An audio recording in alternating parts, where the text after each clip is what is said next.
Okay. We're live? We're live. Well, I hope we're alive. I wouldn't want to be dead. Yeah, so alive is definitely better than... No, alive is look, I'm very pro-alive. I didn't, by the way, tag myself in here. So I got to go to Vic... You're tagged.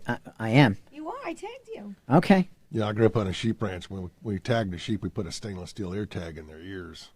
Okay. The ultimate piercing. You really wouldn't. 30 seconds. I'm going to shut your mics off now. 30 seconds.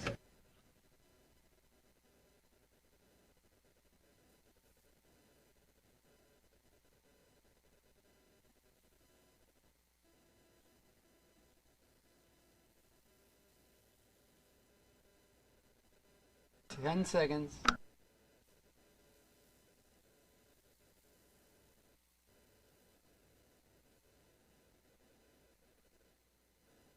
Real Estate Talk is provided for general information only and should not be treated as a substitute for professional advice. Please consult your trusted financial advisor, real estate professional, or attorney before making any real estate or financial decisions. Please remember, when following advice, your results may vary, and all information covered here is not intended to cover all aspects of the subject material, but rather a sample of issues the hosts and guests consider important.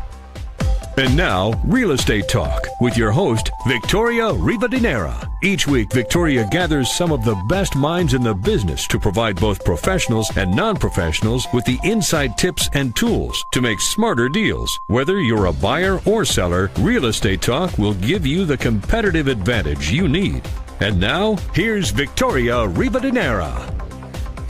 Thank you and welcome to Real Estate Talk.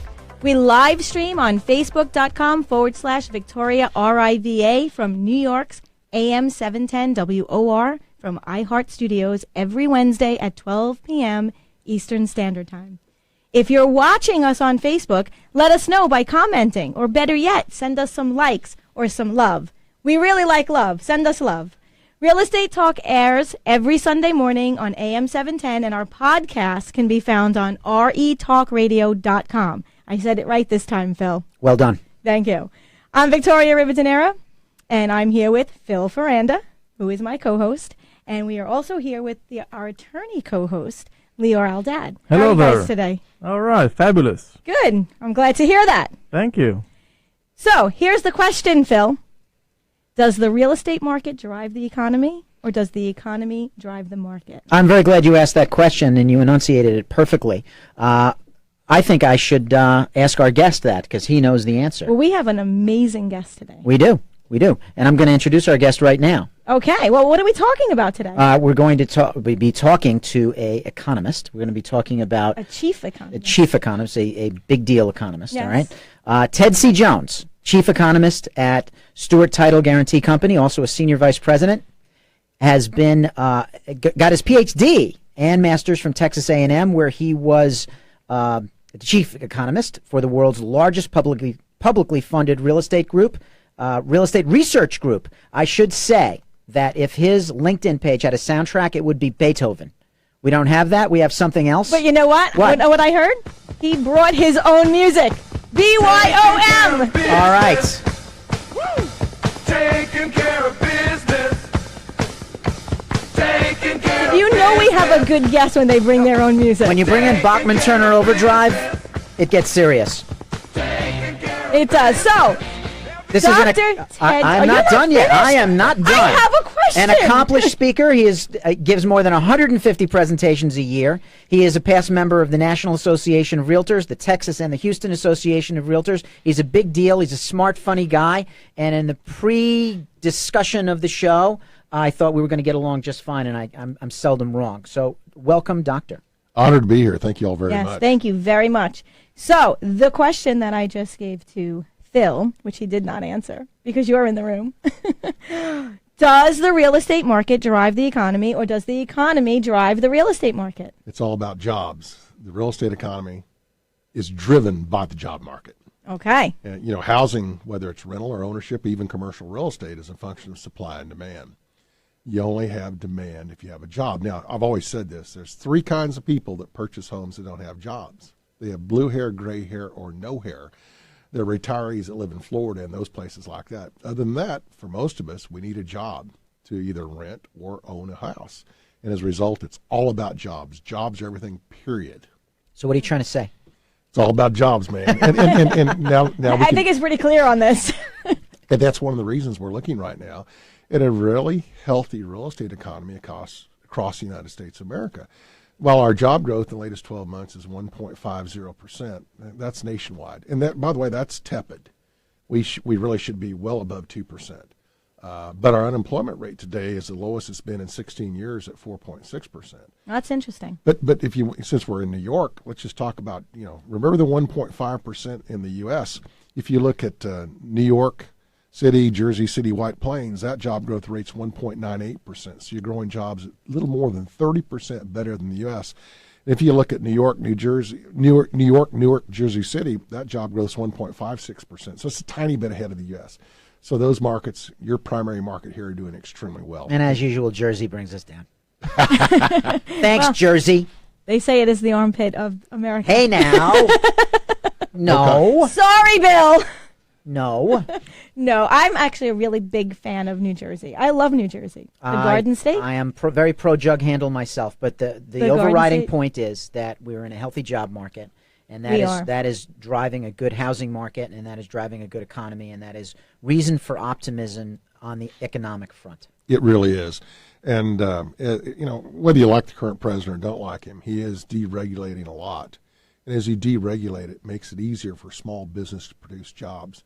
Small businesses are defined as those businesses that have less than 300 total people. I think that defines you, doesn't it? That would define me. And probably your firm. Indeed, yes. And so they produce up to 70% of all net new jobs. And a large amount of restrictions in the last 10 years have been an onerous amount of regulations that have come over these individuals. And anything you can do to deregulate that makes it easier for a small business to operate, they'll create more jobs. And that's the optimism that we have today in the U.S. economy. That's why the stock market went up after Trump was elected, because they thought you don't have to do anything but deregulate, which he's taking care of.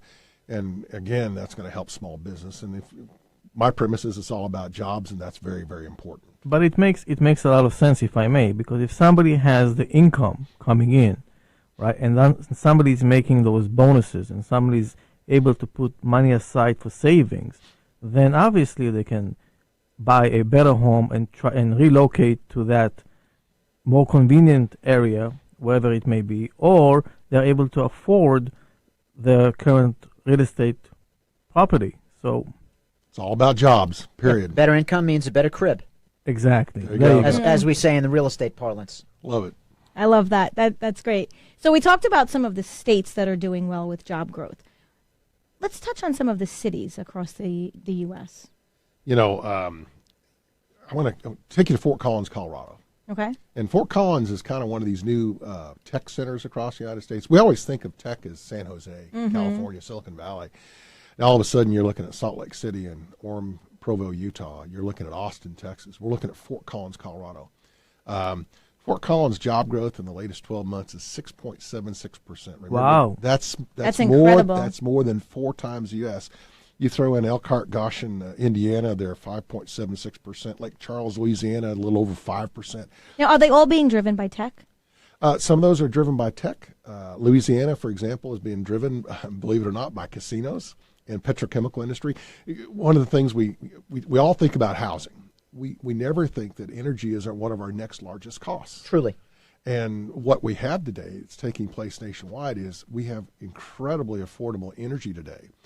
And as a result, not only do we have cheap energy, we have cheap inputs for things like the plastics industry and what have you, whether it's refineries or anything else like that. So you look at Louisiana, they're actually booming because this explosive growth in the petrochemical industry, new plastic plants, things like that. Again, it's all about jobs, and those people buy and rent houses. And hence what you were talking about, it's all about jobs. You make more money, you can buy a better crib. I love it. Exactly. You can use that. We can use it. We only have to give him credit the first time you use it. After that, it's yours. Right. So we're still wringing out the last bits of the ghost economy, right? The shadow inventory. We're in a recovery for sure. It is, in my opinion, an uneven recovery because I see red hot areas like the areas you alluded to. The closer, for example, locally we get to New York City, the hotter the market is. So the southern suburbs, the outer boroughs, very hot. But when you get to the exurbs, it's still kind of cold. It's still pretty rough out there. The recovery domino, as I'd like to call it, hasn't fallen yet up there. No. I think it's a supply and demand thing. You could speak better than that to supply and demand because you're the economist. Is that why? Is it because we need to build more houses in the hot areas and that sort of thing? So yeah, we ideally we'd love to build houses in the hot areas. But what we have, for example, in New York City is, first of all, let's say we wanted to build a new apartment tower or a new co-op tower. Odds are, if we want to start that today, it's going to be 12 years before we rent our first apartment. True. So that lag changes. I live in Houston, Texas. It's the largest city in the United States of America that has no planning or zoning. If I want to build that condo tower, I'll probably have that approval in 2 weeks and start construction, not 12 years. And we'll get it done in 2 years. So we have these lags built into it. And the more regulation and control you have, the probably more out of kilter your housing market is. Because if you can't address the new demand, can't deliver inventory to that, then you're going to see prices do what they're doing. And we talked earlier today, just kind of informally beforehand, let's look at the markets that are just hotter than hot today. Denver, Colorado. We're literally seeing the median price home in Denver, Colorado approaching $500,000. Wow. Hot market, very strong job growth, very difficult to build, planning, zoning, permitting issues, very expensive land costs. And as a result, we're just falling further and further behind. And people have jobs there because of the big job growth. And as a result, they can afford to either rent or own. A lot of them are preferring to own, and they're driving those prices up on a limited inventory of homes. It's all about the interaction of supply and demand. Is that the same problem they're having in California because there's just the regulation is preventing them from building additional housing stock? Not only is it that same problem, a couple of years ago I was at a site in Los Angeles. It was the old Howard Hughes air plant site. And what it was is a big runway. And down each side were these warehouses where we built aircraft, and they'd fly them out of there. Well, that shut down back in the 1950s and 60s. And the developer wanted to redevelop this. Think about this. It's not that far from Malibu Beach. Mm-hmm. Great location. Big tract of land that never becomes available. It took them 22 years to get the planning, zoning, and entitlements approved. So that land sat there tied up under government regulations for 22 years. And as a result, if it takes that long to build new stuff, you and I both know that we're not going to keep up with demand for housing. And we're looking in Los Angeles at very good job growth. Los Angeles, San Francisco, San Diego, it just goes on. Sacramento, Seattle, it goes on. And if you can't meet that supply, then prices or rents increase or both. Now, let's go back to New York City. What we're seeing here, because of the mass amount of construction that's taken place with the deliveries this year, we're going to look at 20,000 new units being delivered in Manhattan Island in the next 12 months. As a result, we aren't seeing rents on those apartments go up. So the consumer has a benefit at this point in time. That's what I'm hearing. I'm hearing that investors who used to come to New York to park their money and get the return on investment with the rental market are currently very leery in putting their money in New York because of the prospective huge expected inventory, and maybe it's going to drive the rental market down. It's good if you're a renter. Exactly. If you're a renter, opt on it. Yeah. You need to talk to a really good real estate agent to see what your options are on renting. If you currently rent, you may find a better alternative elsewhere, particularly in some of these brand new, getting ready to come online buildings. Now, y'all are in New York City. I live in Houston, Texas. And we've had this real estate downturn demand-wise because of the cheap oil. I mean, we went from $120 a barrel to $30-some a barrel. Unfortunately, we kept continue building as many Class A apartments as we used to build at $120 a barrel. We're kind of like y'all that we're seeing rents actually decline. And so it gives the renter an option.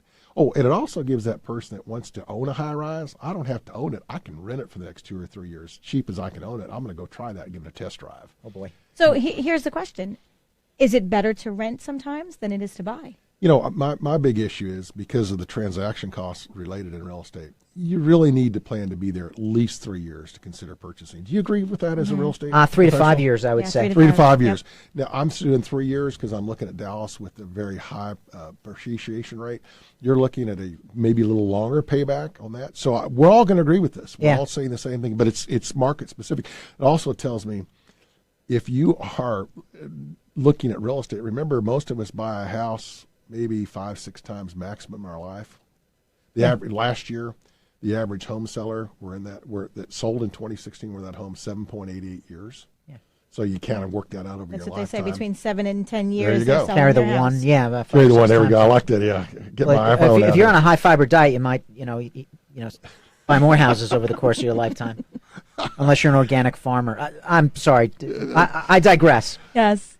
So You do that often. But I think it's so important that you talk to a professional in that marketplace that can talk to you about expected appreciation or current appreciation rates, about new supply coming online. But on the other hand, right, if I may, since the interest rates are so low, if you do your calculations, you may be ahead of the game by owning versus renting. That's actually where I was going with the original question. And right now, with the interest rates, they are low. Right. And we're expecting them to go up. Yes or no? Yes. Yes. Well, they can't go down more. No, it's basically They almost can't go free down more money. without getting a bloody nose. So, we can't have that. Yes, so it's the largest transaction in most people's lives. As you correctly said prior to the show, it's usually the largest asset that someone controls. The transaction costs, especially, I would say, in New York, are higher than average. For a $500,000 house, you could spend $20,000 on purchase-related closing costs and fees and tax escrows and impounds. That's an awful lot of money to have to make back. Right. But if you're buying a co-op, if I may just clarify, if you're buying a co-op, there is no mortgage tax and there is no title insurance, so the acquisition of a co-op is slightly less expensive. There's more mobility in co-ops, I would say. Yes. Although But when you're buying a co-op, you're not really buying real estate. you're buying shares of stocks of a corporation, but on the other hand, you have to be scrutinized and approved by the co-op board, unlike in a condo where they have a right of first refusal, or when you buy a house or a townhouse and you're outright an owner without any scrutiny. So it And depends. those co-op boards can be brutal. They are, especially on the in Manhattan in certain areas. Wink, wink. True that. So 5 or 6. But get to your point. Let me allow you to go on to your point before us rude New Yorkers interrupted you. We're making about 5 or 7 transactions in our life. Yes. All right. So always deal with a local professional that understands that marketplace like the back of their hand. And Here I am. I'm a realtor. I'm a realtor myself. I always hire the local market professional, the realtor, the real estate agent, the broker, to assist me in those The transactions. lawyer. The lawyer. Oh, never. Counsel, let me tell you this. Never, ever enter the largest transaction you're ever going to do in your lifetime without good legal counsel. Am I correct? Absolutely. Am I correct? never go to a gunfight with a knife. Well, I'm from Texas. Bring 2 guns. Minimum. Meet my lawyer, gun number 1 and gun number 2. Exactly. And real estate is local. It's all So local. you do need the local professional. I agree with that. Even on the commercial transactions. We're looking at, we're in Manhattan today and we're talking housing, but let's talk retail real estate. If you go down Fifth Avenue, we've actually seen in ground floor retail space on Fifth Avenue, we've seen asking rents drop as much as 26%.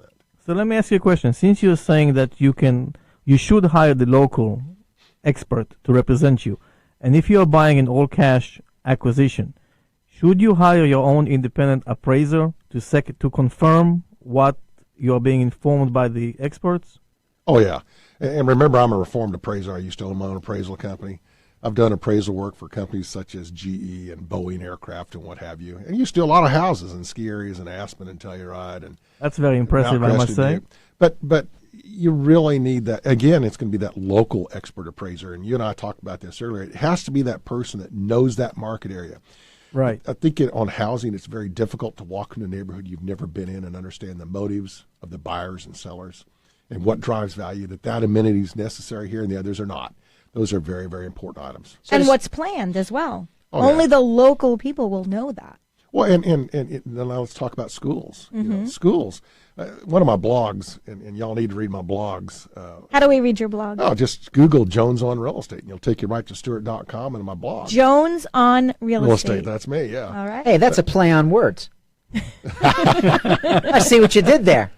But one of them showed that the only thing worse than a bad school district in a neighborhood is a strip club. It shows you how important the quality schools are, and you know what? That local real estate professional can tell you about the quality of those schools. Seem to recall a correlation between a Starbucks nearby as well. Well, I don't drink coffee. I drink But that's iced because tea. they do the demographic research. Yeah, they do that. Yeah, they're actually going where the market is. Right. It's not the Starbucks that causes the value. Exactly. Yeah, well, right. that's not what a lot of people believe, but we understand Cause and that. effect. Cause and Yes. effect. 100%. So when we come back, we're going to switch gears a little bit, and we're going to ask Dr. Ted C. Jones, who's here in the house with us, about millennials. And he said, are you ready for this, Leo? He said Yes. that he has some interesting facts about millennials in this market right now. I'm Victoria Rivadeneira. I'm here with Lior Aldad, and I'm also here with Phil Faranda, and you're listening to Real Estate Talk from New York's WOR from iHeart Studios. Hi, this is Tom Marinero, the president of Residential Home Funding, a top East Coast mortgage company. Now is the time to buy a home before interest rates go up. Lock in with a low rate today, or turn your current home into an asset by cashing in on its equity. Why rent when you can own? Why not get cash out of your home now? So call me right now at 1-800-636-LEND. And as a bonus, if you call me right now, I will waive all of my lender fees. That's right, zero lender fees, saving you thousands of dollars. This offer is for purchasing or refinancing a home. Call me and learn more at 1-800-636-LEND. Residential funding is part of the New York and New Jersey Departments of Banking and Insurance. Our NMLS number is 36152. The number once again is 1-800-636-LEND. That's 1-800-636-LEND. Do you know what to look for when choosing a title company? It's important to find a provider with years of experience, solid financial backing, and proven expertise on all types of transactions. With Stewart Title Company, you get that. We've been protecting real estate titles since 1893. That long history, along with our sound financial picture, is your assurance of our knowledge and title expertise. Our underwriters are known as being industry leaders. They're responsive, like a good partner should be. And with Stewart Title offices being located worldwide, we can provide title and closing expertise anywhere you need it. Why not let Stewart Title help you close more transactions? Visit Stewart.com to learn more.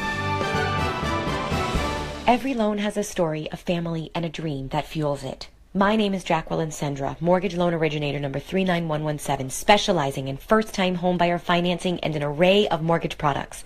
We recognize the importance of competitive rates and a custom-tailored mortgage loan to suit your needs. United Northern Mortgage Bankers Ltd. celebrates over 37 years of mortgage banking success. Allow us to help you achieve your dream of homeownership by reaching out to me today at 631-478-2706. Again, 631-478-2706. United Northern Mortgage Lenders Ltd. NMLS number 7230 is an equal housing lender and a licensed mortgage banker located at 3601 Hempstead Turnpike, Suite 300, Levittown, New York 11756. New York State Department of Financial Services. For more real estate talk, download our free podcast at retalkradio.com. Now back to Victoria Rivadeneira. And we're back. If you're joining us now, you can listen to our entire show by going to our podcast found on retalkradio.com. We're talking about the economy with Dr. Ted C. Jones. And just before we went to the break, you said that you were going to share with us some interesting facts about millennials. Well, first of all, I want to talk about boomers. I'm a boomer. And I want to put millennials in perspective of boomers, because up until now, the boomers have been the driving force of the U.S. economy. But that's now history. They used to be the largest generation, but not anymore. Boomers, intriguing thing, boomers the only group that the U.S. Census has defined you're a boomer if you're born between these years. No one else has ever done that. So very often you'll see one quote about millennial numbers, another quote about millennial numbers. They will not agree. It's because they're going to use different dates. But boomers, there's 76 million of us boomers. We're all born between 1946 and 1964. I'm going to tell you all this, boomers out there, sorry about this. Every one of us boomers are going to die. And, years ago, we thought when the boomers went away, so would the housing market and the stock market, because all the 401ks. And that's just the opposite. And I'm going to look at millennials between the ages of 19 and 35. There happens to be 83 million millennials. You have to go like that, 83 million. 83 million, all right. To do that, 83 million. And if you go down to the age of 16, there's 91 million millennials. And what's amazing about millennials last year, even though the largest number of millennials are age 25, then 24, then 26, the most common age of the first-time home buyer, according to the National Association of Realtors, is 31. Mm-hmm. Yet millennials last year in 2016 became the largest home buying segment in the existence of the U.S. They buy more homes than any other age group demographic. And there's a lot of myths about that. There's a lot of people out there saying that millennials are not buying real estate, that they do not believe in the market. And that is so not true. CBRE, a big commercial company, last year did a 13,000 millennial survey global, 2,000 included in the U.S. And 13,000? 13,000. Okay. Yeah. That's a big survey, guys. That's a big survey. We think if you have 500, we can tell you pretty much what the answer is. That's a representative sample. Very representative sample. That's big, yeah. PhD in finance, minor statistics. It's a big sample. That's a big sample. That's Texas-sized sample right there. That's what that is. A Texas-sized sample. Right. I like that. So anyway, what we found out is that global, 49% of millennials still live at home. Not as many in the U.S. And that's why they're getting the bad rap. Well, but remember, they're young. Yes. And I think that's what we're failing to really look at. And of those that don't live at home, 64% rent. And of those 64% rent, 63% want to be homeowners. Mm-hmm. Oh, and by the way, that's the national homeownership rate today of us boomers and what have you. So I'm just trying to tell you, millennials are no different. Now, they may want to rent or own a different type property. They may not want that. They don't want the big McMansions anymore. That's exactly right. I'll tell you what I'm finding. I'm finding as an attorney that many times we have the younger individuals buying, but they're buying because they're being gifted the house, or they're buying because their parents are so-called gifting them the funds, or they're buying because the parents told them, buy it under your name and get a deduction, and we'll subsidize the deposit, the 20% if it's 80-20, or whatever it may be. So I'm not sure. And then some of them obviously make it on their own and bring their own funds. That's always happened, though. I mean, gifting came with the baby boom. I mean, gifting, seller concessions, that came when baby boomers were young. The older generation always takes care of the younger generation. Right. So my question is it skewed statistics where you're saying they own a large amount of property, but do they own because of, or do they own because of? We don't care. We don't care because of what they own. We care that they own. As long as I get my commission check, I don't care where the money came from. You're a realtor. You're an attorney. I'm a Did I say that out loud? Tell us what you really feel, I said that out loud. You're a realtor, attorney, title guys, and lady here, Victoria.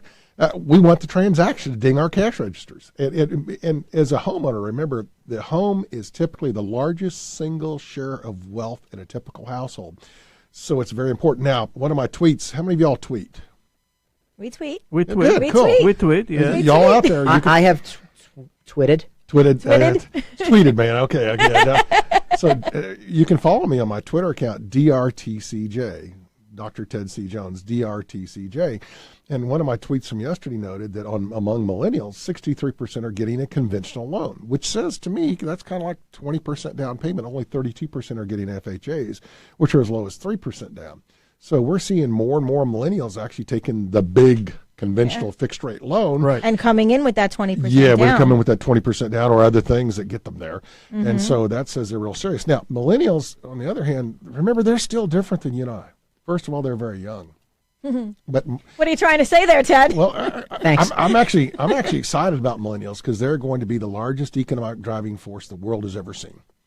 And you need to understand Agreed. that. And a lot of people are down on millennials. I'm just the opposite. I'm excited about millennials. Yes. I feel the same way.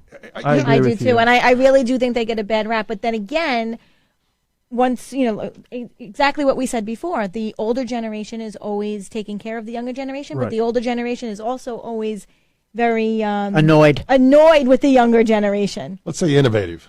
Okay. Change is bad for any of us that are old, and we're going that. But there was a survey done June last year. It was done by Open Market. They're an online document company. They surveyed 500 millennials. Now, most of us have a smartphone, right? Yes. And you and I call this our phone. A lot of millennials call it their device because they see it as a lot more than just the phone. In fact, for a lot of them, it's their computer, too, if you think about it. They have the big phones, which are the big functions. Yes. Some of us have cases, I'm in agreement too, of Ted. that. Some of us have cases. Yeah. Some of us aren't as errant and dropping their phones as others might be. Oh, too. I'm a dude. I'm a dude totally too. guilty. I hate to say this. I've never dropped my iPhone here, but that said, I like where you're going with this. I know so what you're so going anyway, to say. this Open Market, they surveyed 500 millennials, and they said, "Would you mind if we removed the phone function from your device?"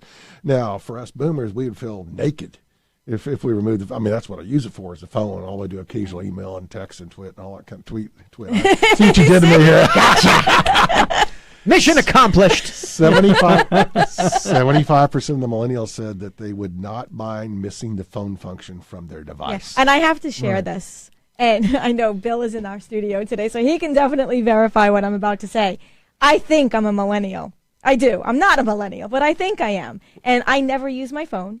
And if you leave me a voicemail, I will never listen to it. Oh, that's the rest of the survey. Yes. 19% of the millennials in this survey said they never, ever check their voicemail. So if you're an attorney or a realtor or anyone involved, a lender in the lending process, on a closing process, never, ever leave a millennial a voicemail about their closing, because 1 out of 5 odds they will not be able to close on that because they didn't get the message. That's right. Some people, what I heard they do is they intentionally keep their voice box full. That would be me.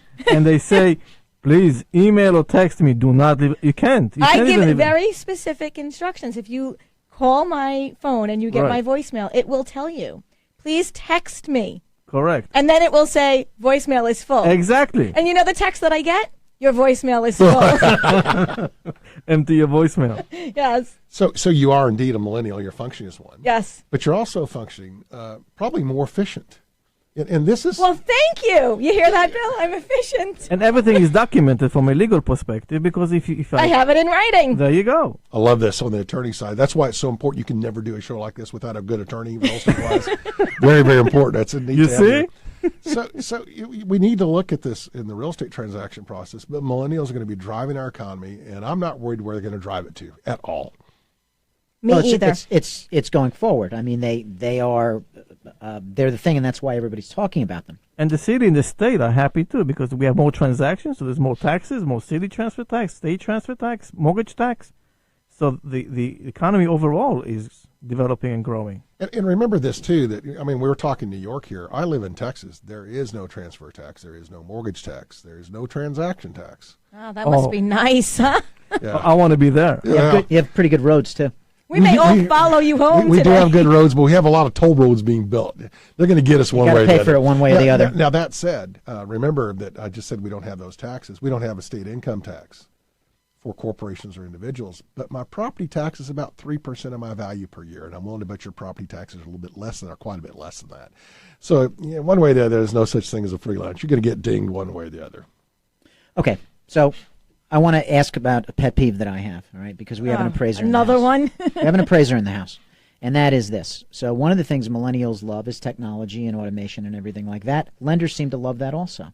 Lenders have a thing about automated values being such a part of their business model, instead of just sending an appraiser out to value something.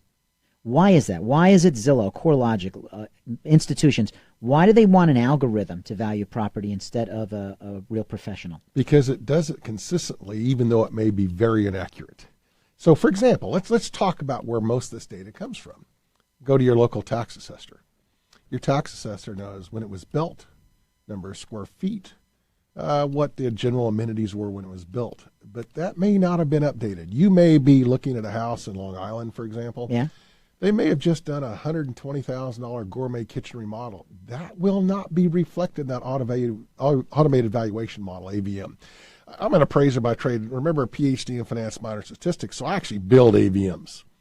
I actually want a local real estate appraiser that walks through that house. Absolutely. That understands that market. They need to understand that a pool adds or doesn't add this amount of value.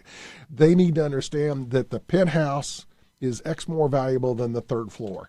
And that is all local in nature. Inner beauty. Without question. So I literally want the actual local appraiser to walk there. You cannot underemphasize local experienced appraiser. I've always said this, that a real estate agent or broker knows more about values than most people because they've been in every one of those homes. They knew what amenities were there. They also knew, more important, the motives of the buyer and seller. They know what's going on. They have boots on the ground, as we say, right? And who determines the prices? The buyer, and they're working with the buyers on a daily basis. And that's why I'm going to go back to it. I never walk into a market that, even though I feel I'm a very competent real estate professional, I'm going to enlist the aid of that local real estate agent, realtor, broker, to help me with that transaction. And I'm more than willing to pay them for that, because you get what you return pay on for. investment. Exactly. You actually get more than you pay for. My attorney over here will tell you about the bad deals that people Absolutely. uninformed. And again, always have the attorney on the side of this thing too, because you've got to have that legal counsel on this. So I'm all in favor of that. Now let's go back to the assessor. One of the questions I had just last week. My house is assessed at, and this is Texas. My house is assessed at $250,000. I thought it was worth more than that. It probably is worth more than that. Remember, the only people that claim that actually go after their assessed values are those that are overassessed. If you're paying too much, then you say it's not worth that, and you prove it based on current market sales. Especially in the commercial sector, too. In the commercial sector, we have attorneys who specialize in reducing assessed values / reducing your taxes, and they work on commission, and it's called the certiorari proceedings. I actually teach every year for the Institute of Professionals in Taxation. We teach the intermediate property tax course. It's being held in Denver right now. IPT is the name of the group that does this. And we actually teach corporations, professional real estate staffs how to accurately defend and appeal their real estate appraisals on the assessment side. But now let's go back to this. A lot of times on assessors, they've never been in that property, ever. Ever. You can't go into every property. And so not only that, let's defend our assessors. They're dealing a bare bones staff. Well, how many millions of properties in New York City alone does a staff of a couple of hundred have to assess every year? So what you do is you look at general trends, you run it through the AVM model, and you get that.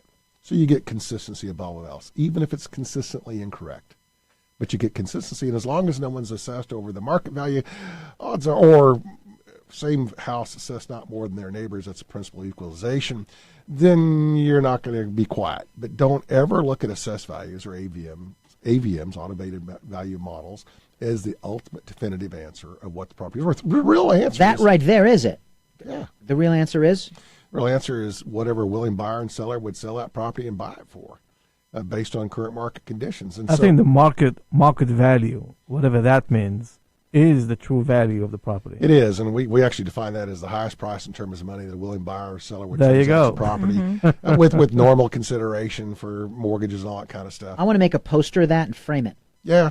Because automated valuations have caused so many headaches and killed, by the way, drive-by appraisals, outside drive-by stuff, have probably cost millions, if not billions of dollars in lost revenue for financial institutions who save $100 on the appraisal side, but then have a pay for it on the other side. Yeah, they it's a $600,000 house.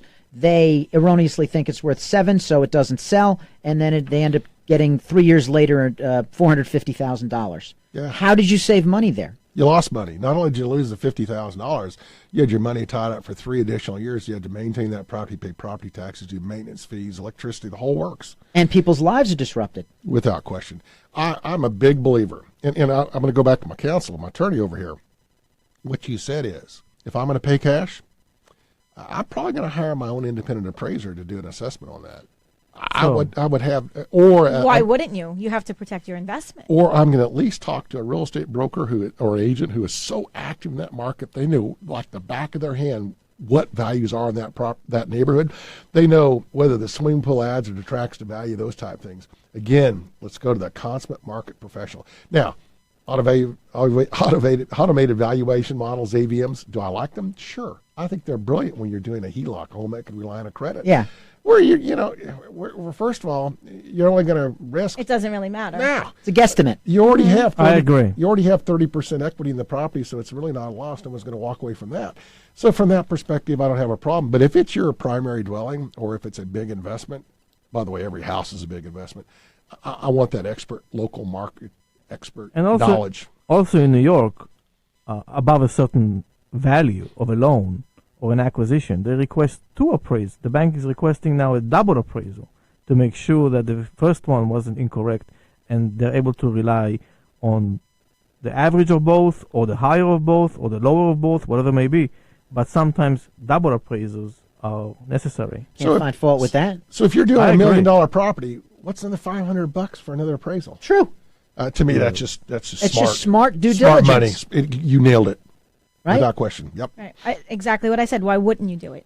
You're stepping over $1 to pick up a penny if you're not doing it. But we have, for the better part of the last decade, seen banks kill a lot of sales because they do this round robin nonsense, drive by BPO, Right. BPOs broker that price are opinion, incorrect. where some disaffected failed agent who has no other way of earning money than to just do these broker price opinions, doing a Which is botched not an job. appraisal. It's not an appraisal. It's just a botched price per square foot robotic piece of garbage that I wouldn't wipe my rear end with, and then they kill the transaction.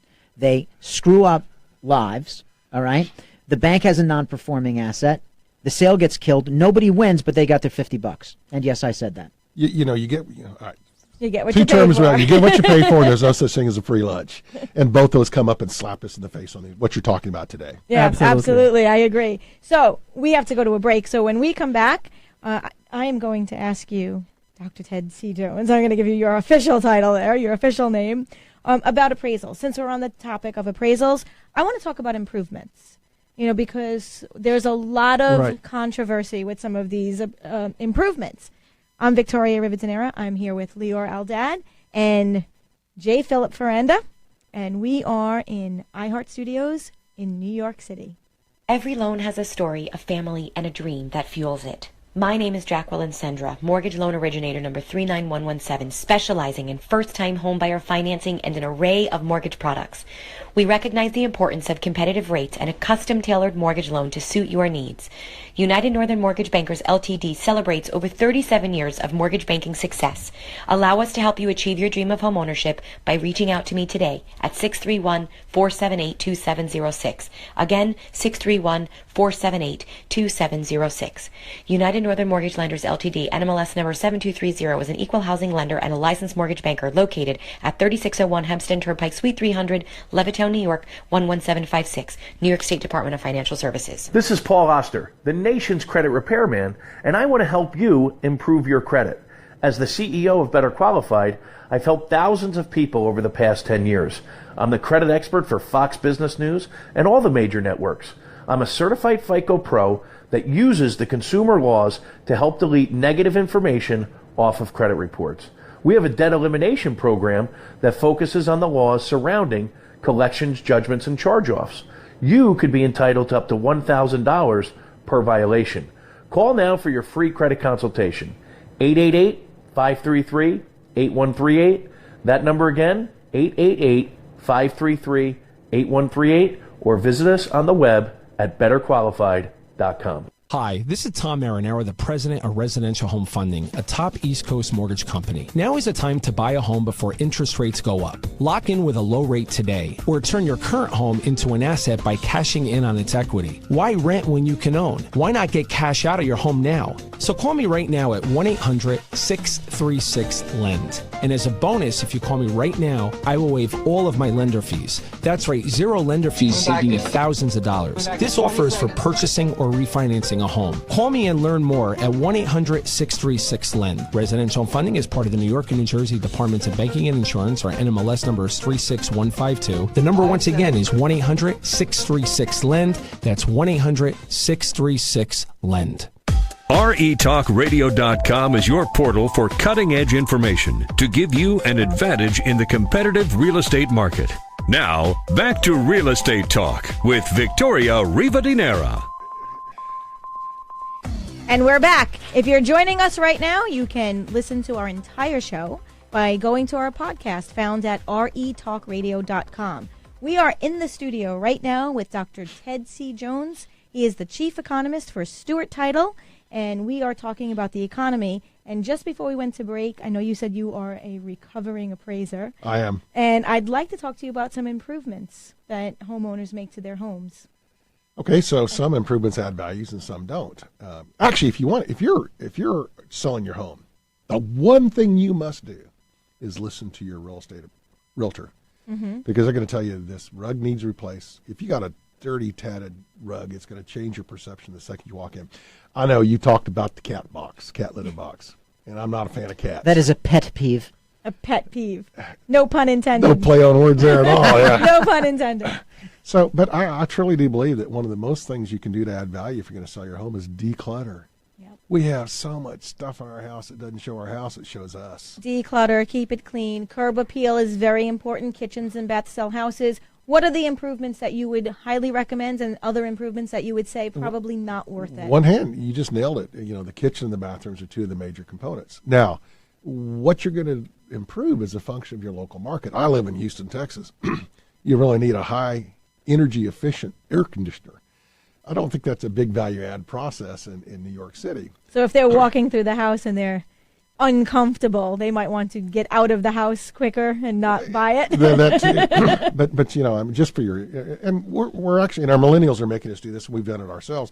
We're looking at just not the purchase price of the transaction, but how much is it going to cost us to maintain and run that house? Yeah. Have you heard of the term depersonalize? Depersonalize. That's declutter, depersonalize. Get rid of all your own stuff. Depersonalize. You don't want to have those photos out. In other words, if you are a fan of something and you have that particular poster all over your apartment, not everybody may like that aspect of the house. Yeah, well, we're in the Mets studio here, and I think the Mets paraphernalia would be good, but come to Houston, Texas with the Astros, and that's not going to work that way, if you know what I mean. Yep. Or the Yankees, or what have you. So again, you got to. I love the term depersonalized. I want it to look relatively neutral. I want it to look spacious and clean. I want it to have not a foul odor, hence the cat issue on that one. And the dogs the same way. When I moved to Houston 20 years ago, my house that I purchased in a very hot market had been on the market for 2 years, but the reason was they had 3 dogs inside and no one could ever show it because they couldn't be there to get rid of the dogs. Yeah. Oh, and worse than that, her mother had passed away, as we do when we get old, and not only did they have all their own furniture in the house, they had all of her mother's furniture in the house, which means you thought you were in a used antique shop in a way with good and bad homes. That is not staged. And as a result, I made a low ball offer and got it. Again, I'm going to tell you, go back to your realtor, to your real estate agent, your broker. Listen to them. If they say you need to do this, do it. Some say move out altogether. If you can, I suppose. Right, and then they come in and they restage or stage the apartment and make it. Well, they need the rooms to really show to scale, and sometimes people are putting furniture in that's much bigger or too much of it. That's exactly right. You just said. And you said this. And that can cost you. I actually spoke at Sotheby's in Houston just a couple of weeks ago, and now we're doing virtual staging. That's a big thing. That is a very big thing. Very big thing. And not only that, they can do virtual staging with your furniture in that room.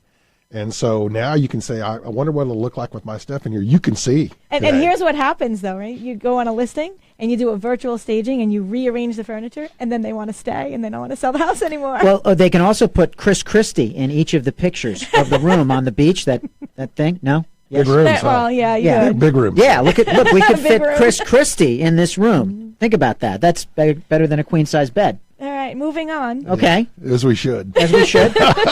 I agree. Thank you. agree. Or you're supposed to be I'm glad protecting you us agree. here. No, he agrees with moving on. Castle's protecting us right now, guys. Yeah, we're indemnified. All right, what else do you want to talk about now? So let me ask you. Talking about things that may hurt your house when it comes to renovating and appraising, right? Some people think that if they invest a certain thing or in a certain place, they will get 100% of the return, and sometimes you don't even affect the appraised value or the price. Yeah, and I'll give you a good example of that. I know someone recently who said, well, I just put in a $40,000 swimming pool in the backyard. Did it help? No. In fact, there'll actually be some people that will not purchase that home because it has a pool in it. That's exactly my point. And here I live in Houston, Texas. I've actually had, in my previous house, one of my neighbors fill in their pool with sand because they didn't want a pool. Yeah. And so, again, first of all, I'm almost never seen any major improvement that's more than 100% value added. You do a $120,000 gourmet kitchen, you may not get $100,000 worth of value. But what happens is it shows better. So they will tend to gravitate toward your home if it's priced right. Right. Because you have that $120,000 kitchen, but they're not going to pay for it more because it has to be priced consistent to what the market is dictating. Some things are expensive, and the seller just has to understand they're not going to get their money back out of it. A good example of that would also be like we just put on a new roof. The buyer, I got news for you. The buyer expects the roof to be there. So now I'm going to tell you about the millennials. When I re-roofed my house, my current house in Houston, this is a house built in the mid-'90s. It's almost 3,000 square feet, which is a small house in Houston. You need to understand that. Everything's big in Texas. Everything's big in Texas, yeah. And when I first August when I was there, my electricity bill was over $800 a month, and so when we re-roofed, in the interim we put in new energy efficient windows, we put in new SEER 21 air conditioners upstairs, downstairs. When I re-roofed, we put in thermoply decking. A year ago August, my power bill was $121. I'll take it. Yeah. But wow. So a lot of these improvements can be paid for long term. And our millennials in particular, they're sitting here saying, I'm looking at not just my acquisition costs, but my monthly ownership costs. Energy efficient. Efficient, all these, and homeowners association fees are one of those, condo association fees. And so all that comes into play. So we need to look at the total cost of owning the home over the duration of the property. So here's a question. Do you see solar as being a player? Solar heat as being a value add? Is it a player? How do you think it is affecting the market? We can actually show you some homes in California that solar was a detraction. A detraction? Detraction. Mm-hmm. There was a study that was done. All right, let's talk about wind and solar. And let's talk about it. I don't care what your emotions are. Get your emotions off your sleeve. Let's talk pure economics. If we did not have federal government subsidies on it, we wouldn't build one of them. Not one? None. Not in the U.S. Now, if you're on a Caribbean island and you don't have any option, or you're in the outback in Australia where it costs you a lot of money and there's no power lines, that's a completely different answer. But today, we just don't have paybacks without the subsidies on wind and solar energy. It just is not there. One of the studies, and I actually tweeted about it, and someone got on me, these roofs, when they put on the solar panels, one of the installations they did in California, they found out that up to 40% of the roofs leaked afterwards. That's not good. No, it's not good. And worse than that, they were putting solar on older roofs. It's going to cost you $25,000 to $50,000 to have the solar panels removed, to put the new roof on, to put the solar panels back. What ethical solar guy would say to someone that roof is okay to put solar panels on? Why wouldn't you just say, okay, we can't put solar panels on that. Get a new roof and then we'll talk. Maybe they do say that, and the homeowner says, I want you to do it anyway. You and I both know that the good ones, the good solar installation units, are going to say, you know what, that roof's going to be gone in 10 years and it's going to cost us $30,000. Well, you know what, I'm selling my house next year anyway, so I just want to put it on. And so I think it's a selling point. So one of the other functions, do get that. One of the other functions we've seen on this same solar stuff is a lot of people are not owning the solar they put on it. There are companies that will own the solar on your house. Right. But people But is it leased? It is leased. But the people buying the house don't want that on there because they don't want that. Oh. So, and there are other people that will pay a premium for that. But I don't know if that's indicative of the market. And that's where your local expert will know. Again, I'm going to go back to that local realtor, that local appraiser that says, if you don't have this, it's not going to sell. Well, it seems to be adding traction.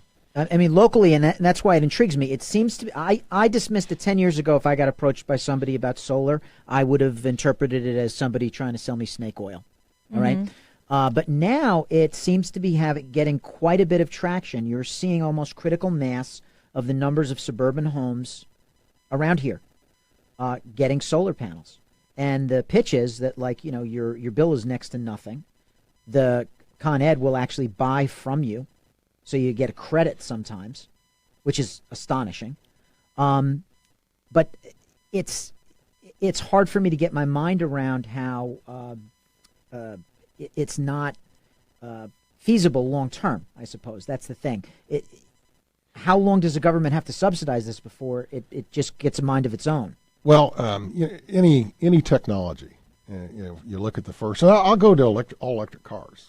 Because Wall Street Journal a couple of weeks ago had a great article on how much it costs for batteries in electric cars. And this is pretty indicative of what we're talking about at houses. Literally, 2010, a kilowatt hour of battery storage for an electric car was $1,000. Today, it's down around $300, $270, $273 actually. That still means that the batteries for a typical Tesla, for example, are going to cost at least $20,000. And by the way, at $273 a kilowatt hour, it breaks even with oil at $300 a barrel. We're currently at $48 a barrel. Elon Musk thinks he can get those batteries down to $100. That breaks even with oil at $90. Well, that's oil's half that price today. Even if you were to achieve those changes, economically speaking, it doesn't make sense to do that. Now, it's neat that our electric utilities are purchasing the surplus, whether it's wind or solar, But at the same time, that means they're going to have to reinvest extra. We got a solar eclipse coming up. Can't wait. Yeah, When that 21st, when that solar eclipse comes up, we're going to see every solar cell go off the grid at that point in time. Really? An hour and a half. Okay, yeah, because, Because there's no sun. And so now the electric utilities are scrambling, thinking, how do we take that massive downturn? Because the Western U.S. has a lot more solar than y'all have. Unique weather here. I live in. We're a little weird. Yeah. Okay. We talk funny too. Y'all sure do. That's exactly right. Yeah. But that said, and they're going to have to deal with this. How do you replace that massive amount of energy that's going to go offline for that hour and a half? So as a result, other electric utilities have to invest more in backup turbine generators that spin up instantly to deliver that energy. You don't spin up a nuclear power plant. You don't spin up a big oil-fired plant. You don't spin up a big natural gas-fired plant. You're going to have these little small GE turbines that are going to do that. They cost more to operate, guys. So win, lose, but in the long run, technology is going to change, and we're going to start embracing it. Okay, well, I'm glad to hear that. I'm for anything that's greener, but what cost is really the question. To me, it's all about economics, dollars and cents. Opportunity cost. My SEER 21 air conditioner is my new Windows energy efficient. My thermal ply on my roof going from $800 to $121 in August electric bill. That's massive payback, and that's where I went. Yeah, I dig that. I like the 120 more than the 800. Yeah. We're coming up to the close of our show already. Can you Fine, imagine? Victoria. So before we close this show, is there anything that we didn't cover that you really want our listeners to hear? Well, real estate it's all about economics. Although the real estate economy is anywhere between 14 and 18% of the total U.S. economy. So if you look at it, we're a big player out there. But I want to tell everyone this: in the long run, owning your home for most will be beneficial. Again, you and I are going to agree with this. If you're not going to be there 3 to 5 years, I say 3 years in Texas. Let's go 5 years here because your transaction costs. Rent, don't own. And in New York City, with these we're going to have 20,000 new apartments coming online in the next 12 months. You're going to get some good deals renting. And we're going to get better deals, and our rents haven't gone up. And if anything, we may see a little bit of rent decline. We'll see. So opportunities coming up. But in the long run, for most Americans, your house, whether it's a co-op that you have stock in that you get to live in, that's the same thing to me. Your residence. Where it's a condominium or your house, it's going to be your largest single share and store of wealth. I've heard that because of the federal savings of the $250,000 if you're single, or $500,000 if you're married, if it's your primary residence, then for sure own at least for 2 years. Yeah, if your primary dwelling, you really need to do that. I've actually done this. My previous home sale in Houston, when we sold it for a lot more than we paid for it, it was under $500,000 gain. We took that forward tax-free. Now, there are some other tax laws coming up, proposed changes about interest deductibility. About one of them that we'll mention briefly, that President Trump has proposed doubling the minimum standard deduction. That means if you own up to a $500,000 home, you probably won't itemize. On the other hand, I've never heard of anyone who bought a house just so they could itemize. Just to itemize. I think the house speaks for itself. Yeah. I get to live there. It's mine. I get to change it like it's me. We're going to have you come back and touch on all the topics that we didn't touch on today. You are a wealth of information. Thank you very much, Dr. Ted Jones, Chief Economist for Stewart Title. We really appreciate you being here. How does someone follow you? My blog, blog is Jones on Real Estate. Just Google that. Or my Twitter account, DRTCJ. And we're not leaving the studio till 100 people sign up. Awesome. I want to thank my dedicated co-host, Lior Eldad and Phil Faranda, and all of our listeners. Please visit retalkradio.com to get information on our hosts, how to reach them, our topics, our podcast, and our blogs. Real Estate Talk airs every Sunday morning on AM 710 WOR. Until next time, I'm Victoria Rivadeneira. Thank you for listening to Real Estate Talk.